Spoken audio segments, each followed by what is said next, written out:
Hello, my name is Siti Halimah. I'm from 11 Science 4. I will explain to you about how chocolate is made. Have you ever wondered how we get chocolate from? Now we will enter the amazing world of chocolate so we can exactly know what we are eating. Chocolate starts from a tree called cacao tree. This tree only grows in equatorial area such as South America, Africa, and Indonesia. The cacao tree produces fruit with the size as small pineapple. Inside the fruit are the tree's beans, the beans called cacao beans. Next, the beans are dried in the sun for fermented for about a week. After that, they are shipped to the chocolate maker. The chocolate maker starts processing the beans by roasting the beans in the machine. The next process is winnowing. The roasted beans are winnowed to separate the meat nibs from its shells. After that, the nibs are blended. The blended nibs are grounded to make it liquid. This liquid is called chocolate liquor.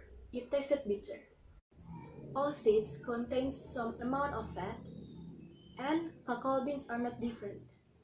However, cacao beans are half fat, which is why they ground nibs from liquid. It is pure bitter chocolate. Now, if you are still confused, I have a video of how people make chocolate.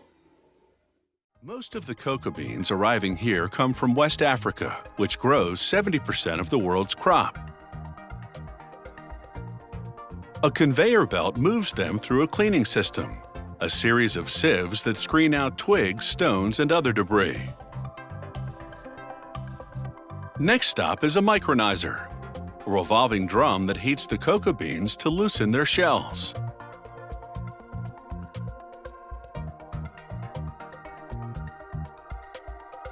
Then they enter a shell-removing machine called a winnower. Inside, successive rakes drag the beans across screens, pulling off large pieces of shell. Then, a vacuum sucks away the remaining smaller pieces. Removing the shell exposes the inside of the cocoa bean, which is called the nib. The factory will roast the nibs to develop their flavor. 50+% of the nib is fat, which is cocoa butter. To make chocolate, they'll combine processed nibs, cocoa butter, and sugar, along with milk powder if they're making milk chocolate. First, the factory processes the nibs by grinding them. The heat and friction activate the cocoa butter, producing pure liquid chocolate called chocolate liquor. The factory extracts some of the cocoa butter to sell it separately as chocolate-making ingredient. Thank you for watching. Goodbye.